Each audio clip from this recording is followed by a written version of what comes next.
Bom dia a todos os irmãos novamente. Guten Morgen an alle Geschwister nochmal. Estamos contentes de ver rostos que não víamos já há algum tempo. Wir freuen uns, Leute zu sehen, die wir schon seit einer Zeit nicht mehr gesehen haben. Sejam todos muito bem-vindos à casa do Senhor. Seid alle herzlich willkommen im Hause des Herrn. Hoje também quero agradecer a estreia do Arnold como tradutor, não é estreia, estreando-se como traduzindo o culto. Ich möchte auch dem Übersetzer danken. Realmente hoje as crianças levaram todo o protagonismo, não é verdade? Heute kriegen die Kinder alle Aufmerksamkeit. Nicht Que wahr? Deus abençoe cada uma das nossas crianças. Möge Gott jeden von unseren Kindern segnen. E também quero dizer que eu sou muito pequenina para estar aqui à frente. Ich möchte auch sagen, dass ich sehr klein bin, um hier vorne zu stehen. E como Paulo disse, a primeira dos pecadores. Und so wie Paulus sagte, der erste der Sünder. Por isso eu vou me ajoelhar e gostaria de fazer uma oração. Deswegen wollen wir uns niederknien und beten.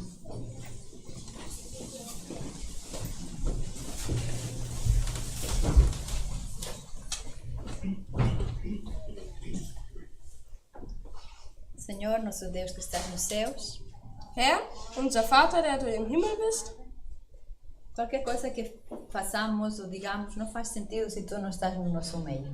was auch immer wir tun, macht keinen Sinn, wenn du nicht in unserer Mitte bist. Por isso peço, em nome de Jesus, humildemente a presença de Cristo nosso Senhor neste lugar. Deswegen bitten wir dich demütig um deine Gegenwart an diesem Ort E que teu Espírito fale através de mim. und dass dein Geist durch mich spricht. E que teu Espírito também se mova em cada dos presentes. Und dass dein Geist auch in jedem von denen, die hier ist, anwesend ist. E que depois, para a tua glória, produza frutos de justiça. Und dass er durch deine Herrlichkeit Früchte der Gerechtigkeit bringt. Frutos de amor, Früchte der Liebe, para a tua glória. für deine Ehre. Em nome de Jesus. Im Namen Jesu. Amém. Amen.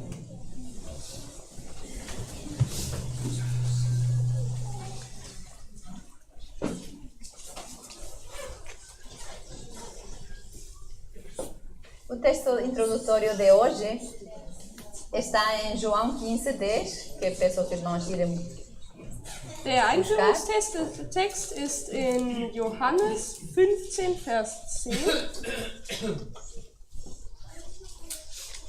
João 15, o verso 10, e também vamos dar leitura ao versículo 15, mas só a última parte. Eu vou ler. Johannes 15, Vers 10, aber auch den Vers 15. Se guardares os meus mandamentos, permanecereis no meu amor. Do mesmo modo que eu tenho guardado os mandamentos de meu Pai e permaneço no seu amor. Agora a última parte do verso 15. Tudo quanto ouvi de meu Pai, vos tenho feito conhecer. Wenn ihr meine Liebe haltet, so werdet ihr in meiner Liebe gleich wie ich die Gebote meines Vaters gehalten habe und in seiner Liebe geblieben bin. Und jetzt das Ende von Vers 15. Okay. Weil ich euch alles verkündet habe, was ich von meinem Vater gehört habe. Essa declaração que o Senhor Jesus fez não é mandamento, Das, was Gott hier gesagt hat, ist kein Gebot, mas sim é exemplo. aber ja, es ist ein Beispiel. Ao declarar essas palavras, Cristo apresentou a sua biografia, Als Gott diese Worte gesagt hat, hat er seinen Lebenslauf dargestellt. a história da sua vida inteira. Die Geschichte von seinem ganzen Leben. E qual é o seu significado? Und was ist die Bedeutung davon? Isto quer dizer que Cristo manifestou o caráter de Deus nesta terra. Das heißt, dass Gott den Charakter Gottes auf dieser Erde gezeigt hat. Ele disse: tenho guardado os mandamentos de meu pai. Hat gesagt, ich habe die Gebote meines Vaters gehalten. O que significa então guardar os mandamentos de Deus? Was heißt dann, die Gebote Gottes zu halten? Como nós lemos na palavra, So wie wir im Wort lesen. significa manifestar o caráter de Deus, Das heißt, den Charakter Gottes zu leben. assim como foi revelado em Jesus. So wie er auch gezeigt wurde durch Jesus. Guardar os mandamentos de Deus não é nada mais que isso. Gottes Gebote zu halten ist nicht mehr als das. Os fariseus se orgulhavam em dizer que eles guardavam os mandamentos zelosamente. Die Pharisäer waren sehr stolz darauf, dass die Gebote sehr genau gehalten haben. Mas a pergunta é: manifestavam eles o caráter de Deus? Aber haben sie den Charakter Gottes gezeigt? E a resposta também é óbvia: Die Antwort ist relativ eindeutig. não. Nein. O próprio Cristo disse deles, que está escrito em Mateus 23. Und Jesus hat von ihnen in Matthäus 23 Mateus gesagt. 23, 27. Matthäus 23, Vers 27. Ai de vós, escribas e fariseus, hipócritas, pois que sois semelhantes aos sepulcros caiados, que por fora realmente parecem formosos, mas interiormente estão cheios de ossos de mortos e de toda a imundícia. Assim também, vós exteriormente pareceis justos aos homens, mas interiormente estáis cheios de hipocrisia e de iniquidade. Vers 27 und 28. Wehe euch, ihr Schriftgelehrten und Pharisäer, ihr Heuchler, dass ihr getünchten Gräbern gleicht, die äußerlich zwar schön scheinen, inwendig aber voller Totengebeine und aller Unreinheit sind. So erscheint auch ihr äußerlich vor den Menschen als gerecht, inwendig aber seid ihr voller Heuchelei und Gesetzeslosigkeit. O que eles tinham aprendido era só a teoria. Was sie gelernt haben, war nur die Theorie. Eles não conheciam verdadeiramente Deus. Sie kannten Gott nicht wirklich. E será que nós podemos guardar os mandamentos? Und können wir Gottes Gebote halten? Quando lemos nas Escrituras que guardar os mandamentos significa manifestar o caráter de Deus, Wenn wir lesen, dass den Charakter Gottes zu zeigen heißt, manifestar o caráter de Deus. dass das heißt, die Gebote zu halten, Podemos pensar para nós mesmos, können wir dann für uns denken, mas isso é impossível. aber das ist doch unmöglich. Isso é uma coisa impossível de fazer. Das ist doch unmöglich. E esse é um bom começo. Und das ist ein guter Anfang. É-nos possível guardar os mandamentos? Können wir die Gebote halten? Nós não podemos fazê-lo. Wir selber nicht. Essa é a verdade. So ist es. Mas, Aber graças a Deus, existe um mais. Gott sei Dank gibt es eine Lösung. Cristo morando através do Espírito Santo Christus kann durch den Heiligen Geist, em nós pode guardar os mandamentos. kann er in uns die Gebote halten. Por isso, a nossa oração diária deveria ser: Deswegen sollte unser tägliches Gebot sein, vive a tua perfeita vontade em mim, Jesus. lebe deinen perfekten Willen in mir, Jesus. Guardar os mandamentos de Deus, ou seja, manifestar o caráter de Deus, só é possível se Cristo viver em nós. Wir können den Charakter Gottes nur zeigen, wenn auch Jesus in uns wohnt.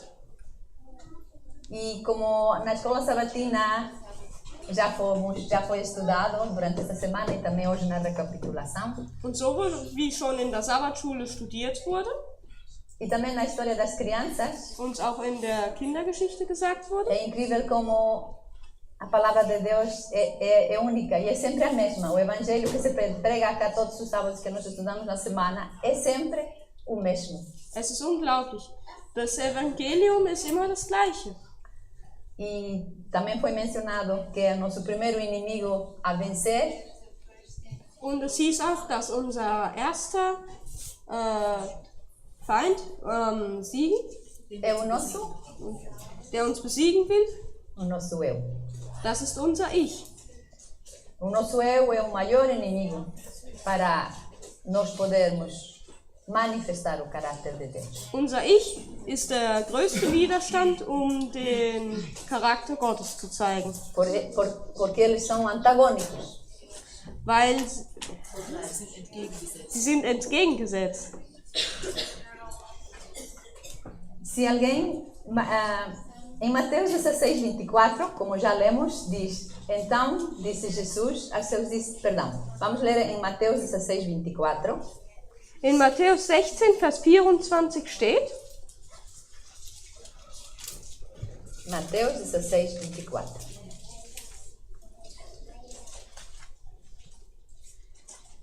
Então disse Jesus aos seus discípulos: Se alguém quiser vir após mim, renuncie-se a si mesmo, tome sobre si a sua cruz e siga-me.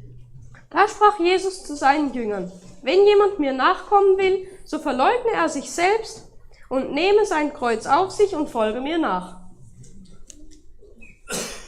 Então Jesus disse aos seus discípulos: Se alguém quiser vir após de mim, que se negue a si mesmo e tome a sua cruz e siga-me.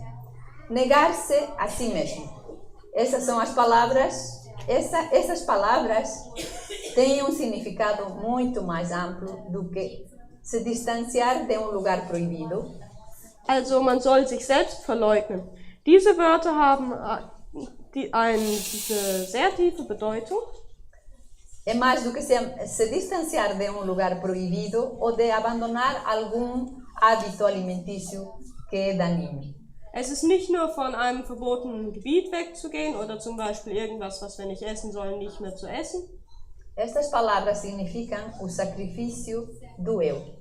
Diese Wörter bedeuten die Aufopferung vom Ich. O abandono do eu. Das Verlassen vom Ich. O esvaziamento do eu. Das Entleeren vom Ich. A negação do eu. Die Verneinung vom Ich. Verleugnung. Lembramos nós quando o apóstolo Pedro negou a Jesus Cristo? Und so wie auch der Apostel Petrus Jesus verleugnet hat, é assim como nós devemos negar o nosso eu a cada dia. So sollten wir unser Ich jeden Tag verleugnen. Quando o pecado, quando o nosso eu reivindica o seu poder sobre nós, wenn unser Ich und die Kraft über uns gewinnen möchte, nós devemos dizer, dann sollten wir sagen, não te conheço. Wir kennen dich nicht. Não tenho nada a ver contigo. Ich habe nichts zu tun mit dir. Agora outro vive em mim. Jetzt lebt ein anderer in mir. Em 1 Coríntios 15:31, Paulo diz: Und im 1. Korinther 15, Vers 31 sagt Paulus: A cada dia morro. Jeden Tag sterbe ich. Muitos crentes são atormentados em sua experiência cristã. Viele Christen sind in ihrer Erfahrung eingeschüchtert oder so. Porque o eu se ergue continuamente. Weil das Ich die ganze Zeit versucht, sie zu besiegen. Meu Deus, dizem eles, eu pensei que havia ganho a completa vitória. Sie dachten, sie hätten den ganzen Sieg. Eu pensava que o meu eu havia sido crucificado. Ich dachte, mein Ich sei gekreuzigt. O eu estava crucificado enquanto a fé que o expulsou o manteve fora. Das Ich wurde gekreuzigt und wurde ausgeschlossen. Enquanto a fé o expulsou e o manteve fora. Und der Glauben hat es draußen gehalten. Mas no momento em que a fé vacila, aber wenn der Glaube schwankt, o eu, então o eu se levanta novamente. Dann erhebt sich das Ich E wieder. reafirma o seu poder. Und es wird seine Macht wieder festigen. Então, a fé que mata o eu deve também mantê-lo morto. Also der Glauben, der das Ich beiseite hält, den sollten wir haben. No livro do autor W.W. Prescott, Im Buch vom Autor W.W. Prescott, cujo título é No Poder do Espírito, das Buch heißt In der Macht vom Geist. O autor faz acrônimo da palavra-chave de hoje. Da redet der Autor über etwas, was heute unser Ziel, unser Hauptwort ist. Como já limos no texto, diz, Jesus disse aos seus discípulos: se alguém quer vir após mim, assim mesmo se negue e tome a sua cruz e siga-me. Und dort steht, also wenn jemand Gott folgen möchte, Jesus hat zu seinen Jüngern gesagt, wenn mir jemand folgen möchte, nehme er sein Kreuz auf sich und verleugne sich selbst. Então, a chave deste texto aqui é a palavra cruz. Und das Schlüsselwort in diesem Text ist Kreuz. Como o livro é em inglês, o acrônimo está em inglês. Das ist ein englisches Akronym. Cross, a palavra cruz em inglês. Cross, also Kreuz auf Englisch. Vamos então nós soletrar essa palavra e resgatar lições dela. Also werden wir jetzt uns dieses Wort näher anschauen und etwas daraus nehmen. A primeira palavra é C. Der erste Buchstabe ist das C. Que é crucificação. Das steht für Kreuzigung. Vamos ler em Gálatas 2:20. In Galater 2, Vers 20. Gálatas 2:20 diz: já estou crucificado com Cristo, e vivo não mais eu, mas Cristo vive em mim. E a vida que agora vivo na carne, vivo na fé do Filho de Deus, o qual me amou e se entregou a si mesmo por mim. In Galater 2, Vers 20 steht: Ich bin mit Christus gekreuzigt und nun lebe aber nicht mehr ich selbst, sondern Christus lebt in mir. Was ich aber jetzt im Fleisch lebe, das lebe ich im Glauben an den Sohn Gottes, der mich geliebt und sich selbst für mich hingegeben hat. E novamente em Gálatas 6:14. Und in Galater 6, Vers 14 steht: 6:14. Galater 6, Vers 14. Mas longe esteja de mim gloriar-me, a não ser na cruz do nosso Senhor Jesus Cristo, pela qual o mundo está crucificado para mim e eu para o mundo. Von mir aber sei es ferne, mich zu rühmen als nur des Kreuzes unseres Herrn Jesus Christus, durch das mir die Welt gekreuzigt ist und ich der Welt. Crucificar o mundo e os seus convites. Die Welt zu kreuzigen und die Einladungen von der Welt. E neste mundo e os seus convites podíamos incluir tanta coisa, não é verdade? In dieser Welt könnten uns die Einladungen so verlocken, nicht wahr? Rejeitar as sugestões de Satanás quando ele vem instigar as nossas paixões. Die Vorschläge Satans abzulehnen, wenn er versucht, auf uns einzuwirken. As nossas paixões baixas, os nossos sentimentos, os nossos impulsos não santificados. Und dass unsere niederen Wünsche und was von uns nicht geheiligt ist, nós decidimos se aceitamos as sugestões de Satanás ou não. Wir selber entscheiden, ob wir die Vorschläge Satans annehmen oder nicht. A segunda letra. Der zweite Buchstabe ist R. Das R. Ressurreição. Das steht für Auferstehung. Depois da sua crucifixão, depois da crucificação vem a ressurreição. Nach der Kreuzigung kam die Auferstehung.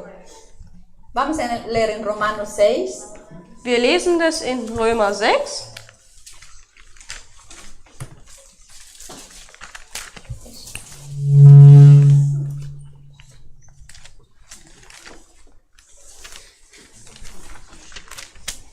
Romanos 6, os versos 4 e 5. Römer 6, Vers 4 bis 5. De sorte que fomos sepultados com ele, pelo batismo na morte, para que como Cristo ressuscitou dos mortos pela glória do Pai, assim andemos nós também em novidade de vida. Porque se fomos plantados juntamente com ele na semelhança da sua morte, também o seremos na da sua ressurreição. Wir sind also mit ihm begraben worden durch die Taufe in den Tod, damit gleich wie Christus durch die Herrlichkeit des Vaters aus den Toten auferweckt worden ist, so auch wir in einem neuen Leben wandeln. Cristo viveu a sua vida aqui na terra. Denn, Vers 5, denn wenn wir mit ihm eins gemacht und ihm gleich geworden sind in seinem Tod, so werden wir ihm auch in der Auferstehung gleich sein. Cristo viveu a sua vida aqui nesta terra por nós. Gott ist auf diese Welt für uns gekommen. Entendemos nós esta troca maravilhosa que o Senhor Jesus fez? Verstehen wir diesen Tausch, den der Herr Jesus für uns gemacht hat? Ele morreu para pegar a penalidade da morte que nós merecíamos. Er ist gestorben, um den Tod, den wir verdient hätten, auf sich zu nehmen. E nos dá a vida justa que ele viveu. Und er gibt uns das Leben, das gerechte Leben, das er gelebt hat. Essas são as boas novas do Evangelho. Das sind die guten Neuigkeiten vom Evangelium. Acredito que é a razão pela qual nós estamos aqui, não é verdade? Ich denke, das ist der Grund, warum wir hier sind, nicht wahr? Se não fosse esta troca maravilhosa que o Senhor fez, que seria de nós? Wenn es diesen Tausch nicht gäbe, was wäre dann mit uns? Acredito que muitos de nós não estávamos cá. Eu não estaria cá. Viele von uns wären dann wahrscheinlich nicht hier.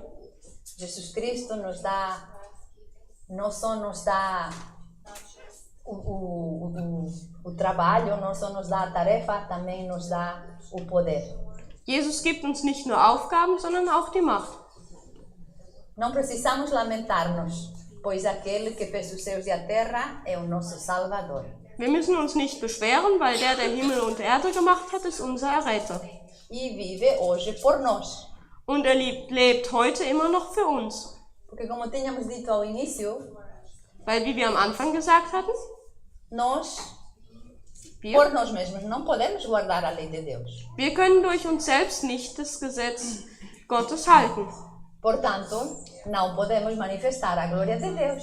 Und deswegen können wir auch Gottes Herrlichkeit so nicht zeigen. O único que guardou os mandamentos de Deus. Der Einzige, der die Gebote Gottes gehalten hat. E que manifestou a glória de Deus em toda a sua vida. Und der die Herrlichkeit Gottes in seinem ganzen Leben gezeigt hat. Esse mesmo Jesus Cristo. Das war Jesus. E que vivendo hoje em nós pode manifestar, pode fazer as obras em nós. Und er kann heute in uns sein Werk verrichten. Então, se está tudo preparado para as boas obras, como diz em Efésios. Also wenn alles vorbereitet ist für die guten Werke, so wie es in Epheser steht. O que nos falta, irmãos, para manifestar esta glória? Was fehlt uns dann, um diese Herrlichkeit zu zeigen? Eu queria que os irmãos refletissem hoje de manhã. Ich hätte gerne, dass die Geschwister darüber nachdenken heute Morgen. Manifesto, a minha vida é uma manifestação da glória de Deus. Ist mein Leben, spiegelt es Gottes Charakter wider? A minha boca fala como Jesus falava? Rede ich so, wie Jesus geredet hat? Os meus pensamentos, as minhas intenções do coração eram como os de Jesus? Waren meine Gedanken und die Wünsche von mir so wie die von Jesus? as minhas ações, e não vou dizer reações, porque Jesus não reagia, ele agia. Und sind unsere Werke, so wie wir reagieren, auch so wie von Jesus? São como as de Jesus? Sind die so wie von Jesus?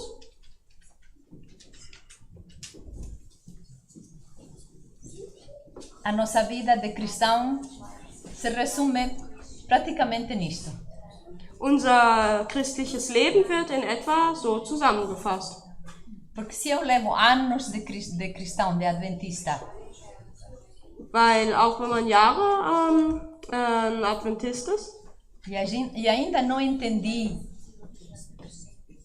ainda não conheci esse meu Salvador, meu Redentor, meu Criador, und wenn wir dann unseren Erretter und Erlöser immer noch nicht wirklich kennen, poderei refletir o seu caráter? können wir dann seinen Charakter zeigen? Então a pergunta de hoje é: Also ist dann die Frage von heute: conheces tu o teu Deus? Kennst du deinen Gott? Conheço eu realmente? Kenne ich ihn wirklich? Quando a tormenta vem, Wenn der Sturm kommt, quando as minhas paixões baixas são motivadas pela raiva, pelo orgulho, wenn die schlechten Wünsche kommen, zum Beispiel durch Stolz, conheço o meu Deus? kenne ich dann meinen Gott? Ou o meu eu Oder mein Ich? vai à frente? Oder geht dann mein Ich voraus?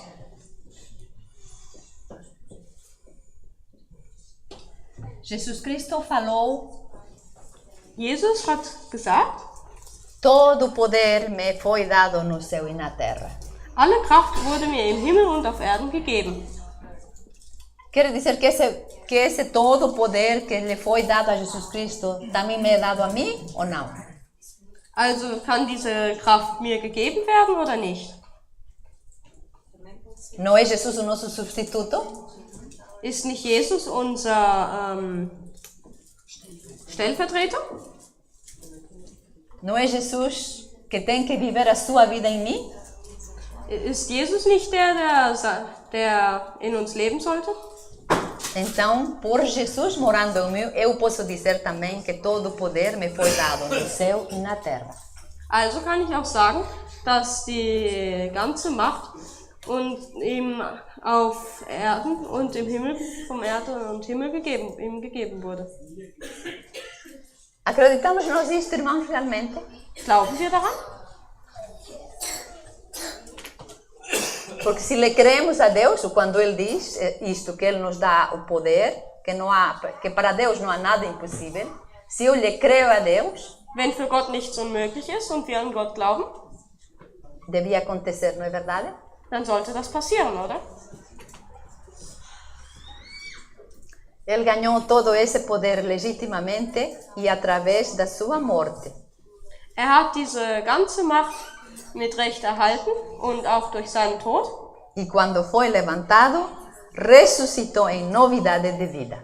Und als erhöht wurde, ist aufgestanden mit neuem Leben.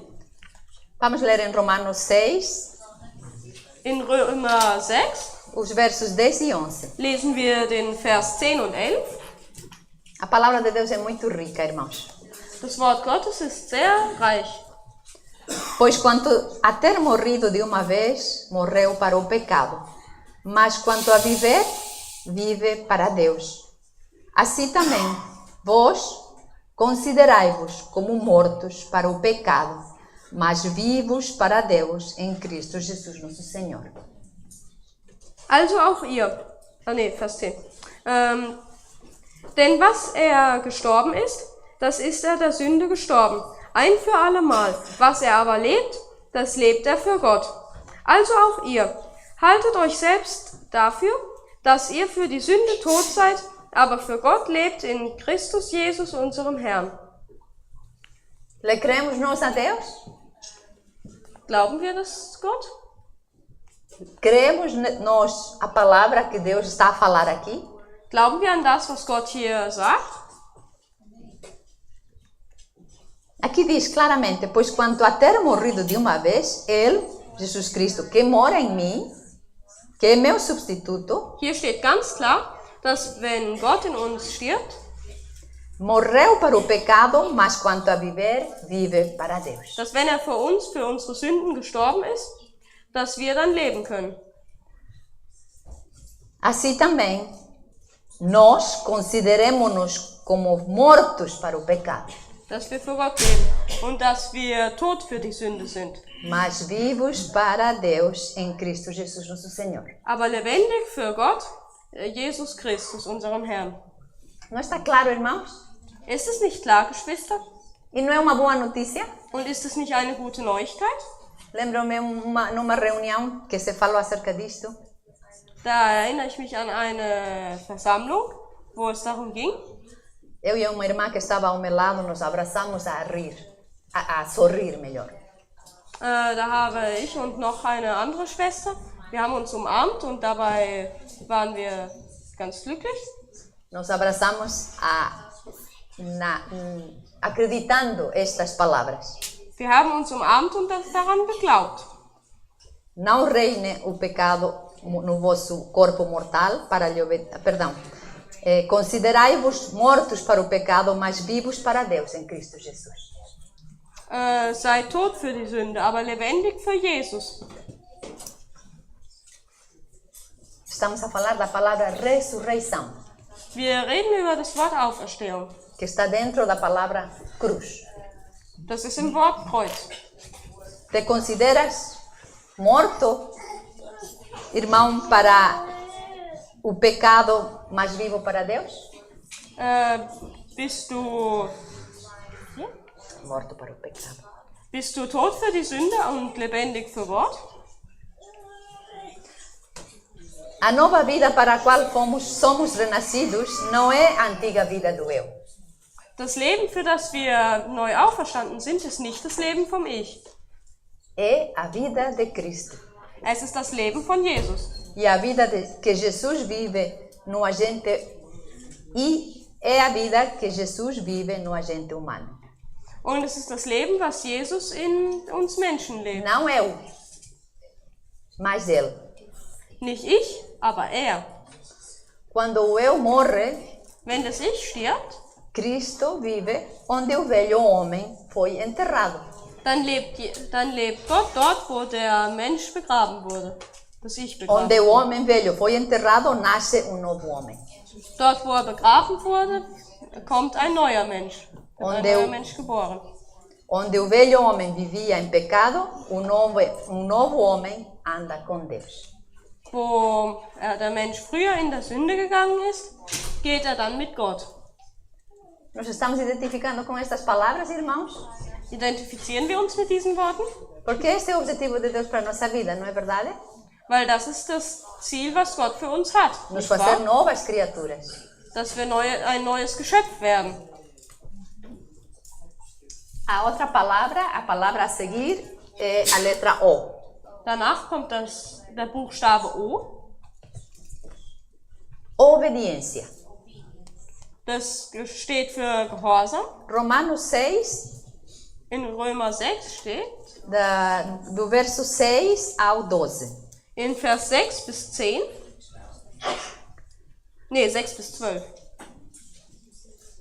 Sabendo isto, que o nosso homem velho foi com ele crucificado, para que o corpo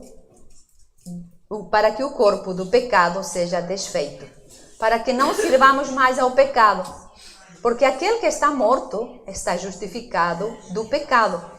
Ora, se já morremos com Cristo, cremos que também com ele viveremos, sabendo que, havendo Cristo ressuscitado dos mortos, já não morre a morte, já não morre, a morte não será mais, não mais terá domínio sobre ele. Pois quanto a ter morrido de uma vez, morreu para o pecado, mas quanto a viver, vive para Deus. Wir wissen ja dieses, dass unser alter Mensch mitgekreuzigt worden ist, damit der Leib der Sünde außer Wirksamkeit gesetzt sei, so dass wir der Sünde nicht mehr dienen. Denn wer gestorben ist, der ist von der Sünde freigesprochen. Wenn wir aber mit Christus gestorben sind, so glauben wir, dass wir auch mit ihm leben werden. Da wir wissen, dass Christus aus den Toten auferweckt, nicht mehr stirbt, denn der Tod herrscht nicht mehr über ihn. Denn was gestorben ist, das ist der Sünde gestorben, ein für allemal, was er aber lebt, das lebt er für Gott. Also auch ihr, haltet euch selbst dafür, dass ihr für die Sünde tot seid, aber für Gott lebt in Christus Jesus, unserem Herrn. So soll nun die Sünde nicht herrschen in eurem sterblichen Leib, damit ihr der Sünde nicht durch die Begierden des Leibes gehorcht. Lemos também o verso 16. Wir lesen auch noch den Vers 16. Não sabeis vós que a quem vos apresentardes como servos para lhe obedecer, sois servos daquele a quem obedeceis? Ou do pecado para a morte, ou da obediência para a justiça? Wisst ihr nicht, wem ihr euch als Knechte hingebt, um ihm zu gehorchen, dessen Knechte seid ihr und müsst ihm gehorchen? Es sei der Sünde zum Tode oder dem Gehorsam zur Gerechtigkeit. A qual reino pertencemos? Zu welchem Reich gehören wir? Cada investigue o seu coração em sinceridade. Jeder soll sein Herz aufrichtig untersuchen. A que reinado obedecemos? Ao de Cristo ou ao de Satanás? Wem gehorchen wir? Christus oder Satan? A próxima palavra é esse. Als nächstes kommt dann ein S. Sacrifício. Das steht für Hingebung, Opfer. Vamos ler também este rico capítulo de Romanos 6, Wir lesen wieder in Römer 6, o verso 17 e 18. Vers 17 und 18. Mas graças a Deus, que tendo sido servos do pecado, obedecestes de coração à forma de doutrina a que fostes entregues. E libertados do pecado, fostes feitos servos da justiça. Gott aber sei Dank, dass ihr Knechte der Sünde gewesen seid, nun aber von Herzen gehorsam geworden seid, dem Vorbild der Lehre, das euch überliefert worden ist. Nachdem ihr aber von der Sünde befreit wurdet, seid ihr Knechte der Gerechtigkeit geworden. Eu vou voltar a ler este verso porque é magnífico. Also ich werde den Text jetzt nochmal lesen, weil er so toll ist. Quando eu estava preparando o sermão, Bei der Vorbereitung von dieser Predigt, pensei assim, quando eu voltar para casa, da habe ich so gedacht, wenn ich zurück nach Hause gehe, quero encontrar um lugar cômodo möchte ich einen ruhigen Ort finden e ler este livro de Romanos, que é precioso. und Römer einfach lesen, weil das Buch so wertvoll ist. Então leio novamente, Also werde ich das jetzt nochmal lesen, porque as boas notícias gostamos de repetir, não é verdade? weil gute Neuigkeiten wiederholen wir E gerne. enquanto mais as repetimos, mais fica no nosso cérebro. Und je mehr wir sie wiederholen, desto eher werden sie in unserem Gedächtnis bleiben. Verso 18. Vers 18. E libertados do pecado, fostes feitos servos da justiça. De quem sois servos, irmãos? De quem sou eu serva? A Nachdem palavra diz assim. Creem ou não creem? Nachdem ihr aber von der Sünde befreit wurdet, seid ihr Knechte der Gerechtigkeit geworden. Von wem seid ihr also Knechte? Von der Gerechtigkeit. Este é o evangelho das boas novas que Cristo veio trazer a esta terra. Das ist das Evangelium der guten Neuigkeit, das Jesus hier auf diese Erde zu uns gebracht hat. Este é o evangelho do reino de Deus que Cristo veio implantar quando esteve nesta terra. Das ist das Evangelium, was Gott für uns gebracht hat. Mas não só queria implantar nesta terra quando ele veio, Aber auch nicht nur auf dieser Erde, sino principalmente aonde? wenn nicht hauptsächlich wo? in unserem Herzen no meu coração, no vosso coração. und auch in eurem Herzen. Que o reino de Deus seja implantado no meu coração. Möge das Reich Gottes in unserem Herz eingepflanzt sein. Estamos a fazer aqui mais alguma coisa além deste propósito, irmãos? Machen wir hier noch irgendetwas, was einem anderen Zweck dient? Alguém de vocês veio cá à igreja no sábado, Santo Sábado de Deus, com algum outro objetivo, a não ser receber o reino de Deus no seu coração? Seid ihr auch zu einem anderen Ziel hergekommen, als das Reich Gottes zu bekommen im Herzen? Se não viemos com esse objetivo, estamos a estorbar. Wenn wir nicht mit diesem Ziel gekommen sind, sind wir am Stören. Soa bocado duro, não é verdade? Das ist ein bisschen hart, oder? Mas qual é o objetivo de Cristo? Aber was ist das Ziel von O Christus? principal objetivo de Cristo? Das hauptsächliche Ziel von Christus.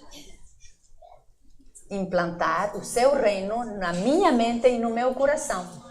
Das Reich Gottes in unserem Gedächtnis und im Herzen einzupflanzen. E se eu não estou completo, se eu não estou guiado na mesma direção, direcionado com Cristo, no mesmo pensamento, no mesmo objetivo, Und wenn wir dann nicht das gleiche Ziel haben wie Jesus, eu sou uma pedra de tropeço, não é verdade? dann bin ich ein Stolperstein, oder? Acredito que nenhum de nós quer aqui ser uma pedra de tropeço para ninguém. Ich denke, dass niemand von uns hier ein Stolperstein sein möchte für irgendjemand. Então, que o Senhor seja esta manhã exaltado e louvado Also möge der Herr diesen Morgen erhöht und gelobt werden. pela nossa submissão e harmonia com o seu desejo para mim. Für unsere Hingebung und Harmonie. Coloquemos nossa mente, o nosso máximo desejo, o nosso objetivo em harmonia com o desejo de Cristo. Mögen wir deswegen unseren Geist in Harmonie mit dem, was Gott möchte, bringen. E não permitamos que Satanás nos mate, nos roube o que ele mais quer fazer em nós. Und dass wir nicht zulassen, dass Satan das uns wegnimmt, was Jesus in uns vollbringen möchte. A decisão é de cada de nós. Die Entscheidung ist in jedem von uns. E a última letra, Der letzte Buchstabe S. ist ein S. Noch ein S. Romanos 6:13. In Römer 6, Vers 13 steht: Nem tampouco apresenteis os vossos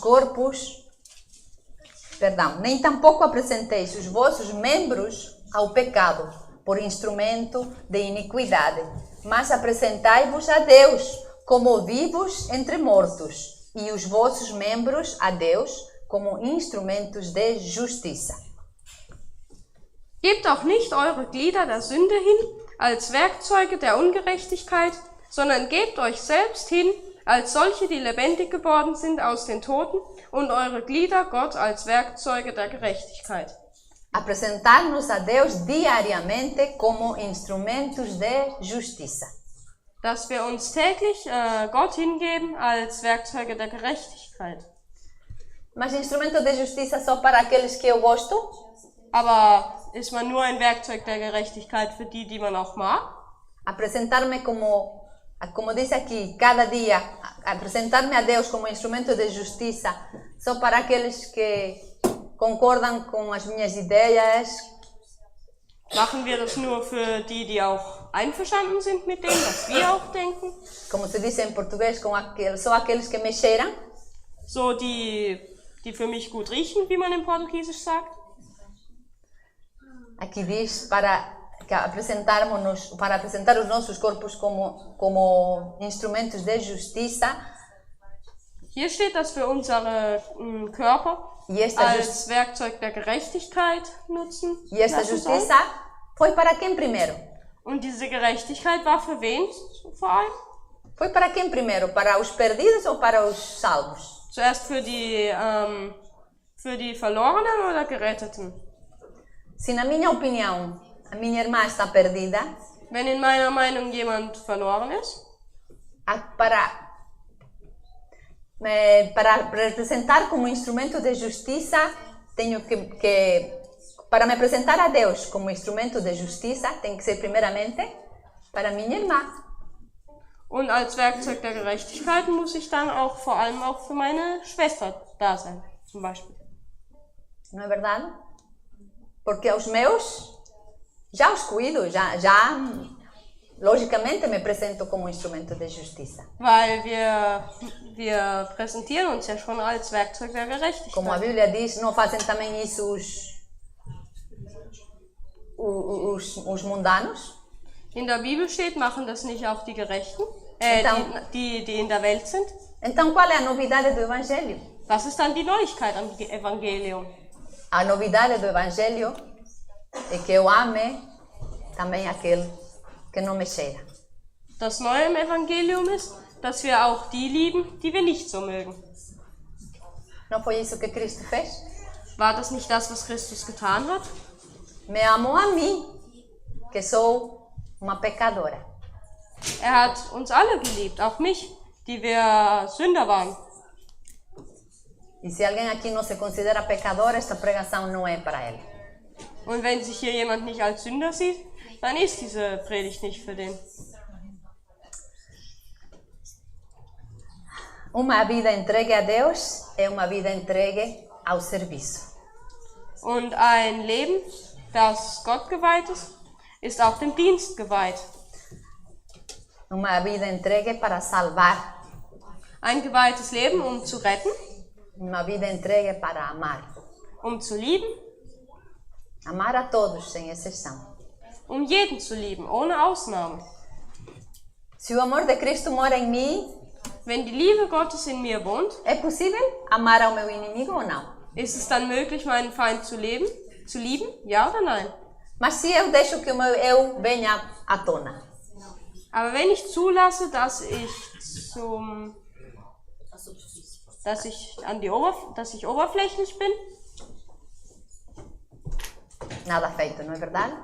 dann passiert nichts, oder? É por isso que hoje estamos a falar da cruz. Und deswegen sprechen wir heute über das Kreuz.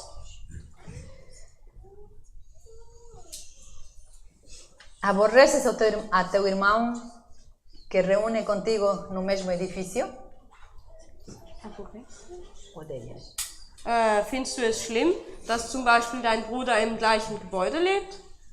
Não consegues nem olhar para ele olhos nos olhos? Kannst du ihm nicht mal in die Augen schauen?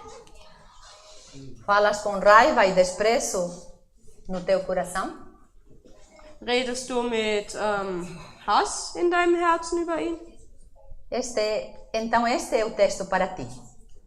Das ist dann der Text für dich. 1 João 1. Johannes 2. 1. Johannes 2.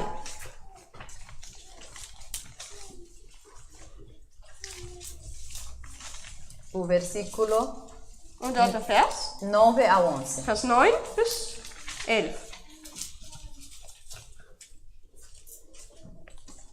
Qualquer que é nascido de Deus não comete pecado, porque a sua semente... Perdão, 1 de João 2, 9 a 11. Also 1. Johannes 2, Vers 9 bis 11. Aquele que diz que está na luz e aborrece o seu irmão, até agora está em trevas. Aquele que ama o seu irmão está na luz e nele não há escândalo. Mas aquele que aborrece o seu irmão está em trevas e anda em trevas e não sabe para onde deva ir, porque as trevas lhe cegaram os olhos. Wer sagt, dass er im Licht ist und doch seinen Bruder hasst, der ist noch immer in der Finsternis. Wer seinen Bruder liebt, der bleibt im Licht und nichts Anstößiges ist in ihm. Wer aber seinen Bruder hasst, der ist in der Finsternis und wandelt und wandelt in der Finsternis und weiß nicht, wohin er geht, weil die Finsternis seine Augen verblendet hat. Sentimentos negativos não têm lugar no céu.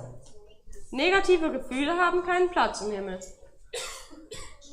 De facto, eles nos arrastam fora do céu. Sie ziehen uns raus aus dem Himmel, Nos arrastam para a perdição. in Richtung verloren gehen. A menos que nos livremos do eu, nunca chegaremos ao céu. Wenn wir uns nicht vom Ich trennen, dann kommen wir nicht in den Himmel. Abandonaremos nós a vida do eu e receberemos a vida de Cristo? Verlassen wir unser Ich, um das Leben, um Jesus Charakter zu bekommen? Jesus Cristo fez uma troca. Jesus Christus hat einen Tausch gemacht. Falamos dessa troca há bocadinho. Wir haben ja vor kurzem auch darüber gesprochen. Eu também preciso fazer essa troca. Diesen Tausch brauche ich auch. Deixar de viver no reino do eu, das trevas, Dass wir nicht nur im Reich von unserem Ich und dem Schatten sind, e receber o reino de Cristo, o reino da luz. damit wir das Reich Gottes vom Licht bekommen. A minha opinião, a minha razão, os meus sentimentos, será que eles valem mais que Cristo? Sind meine Gefühle mehr wert als Christus? O desejo de Deus é que o próprio caráter que foi formado em Jesus seja formado também em nós. Und Gott möchte, dass der Charakter, den Jesus hatte, dass wir den auch haben. Assim manifestaremos a glória de Deus. So können wir die Herrlichkeit Gottes zeigen. Pela crucificação, Für die Kreuzigung, pela obediência, für den Gehorsam, pelo sacrifício für das Opfer e pelo serviço. und für den Dienst A cruz de Cristo am Kreuz von Christus. deve ser levantada para atrair aquele que está perdido. Das wird erhöht für den, der verloren ist. Queres tu ser instrumento de justiça? Möchtest du ein Werkzeug der Gerechtigkeit sein? Aquele que é poderoso para nos preservar e para nos dar mais do que aquilo que sabemos pedir ou pensar, a Ele seja a glória para todo sempre. Für den, der wertvoll ist. Dass an ihn die Herrlichkeit und Ehre gerichtet ist. Amém. Querido Senhor, Lieber Herr, e nós te chamamos Senhor porque wir nennen dich Herr, és tu que reges a nossa vida. weil du unser Leben Em nome de regierst. Cristo Jesus. Im Namen vom Herrn, von Christus Jesus. Em nome de Cristo Jesus, tu reges a nossa vida. Im Namen von Christus Jesus führst du unser Leben. Que esse seja o objetivo, o desejo mais acariciado em toda a minha vida. Und möge das auch der größte Wunsch in meinem Leben sein. Que verdadeiramente a cruz do nosso eu seja uma realidade todos os dias, em todas as circunstâncias. Dass das Kreuz auch richtig in jedem Moment von unserem Leben bei uns ist. E que a manifestação de Cristo também seja uma realidade em todos os nossos momentos. Und dass der Charakter Christus auch sich in jedem von uns zeigt. Queremos dar-te glória, Senhor, não só de boca para fora, Wir möchten dir jetzt auch nicht nur mit dem Mund dich loben, mas em todo pensamento, em todo sentimento, em toda emoção. aber auch in jedem Gedanken und Gefühl. Santifica-nos, Senhor, nesta hora, te suplico. Und heilige uns jetzt in diesem Moment, das bitten wir dich. Queremos que seja o Espírito de Cristo que nos mova a toda ação e a toda palavra. Wir möchten, dass es der Geist Christi ist, der uns in jedem Wort motiviert. Que o mundo e eu seja crucificado a cada dia. Dass die Welt und ich, dass wir jeden Tag gekreuzigt werden. E que a cada dia a vida de Jesus seja manifesta em nós. Und dass jeden Tag das Leben Christi sich in uns zeigt. É isso que pedimos, é isso que queremos. Und das bitten wir und wollen wir. E o fazemos humildemente pelos méritos de Cristo Jesus, nosso Salvador. Und wollen wir auch durch die Verdienste Jesu tun. Amém. Amen.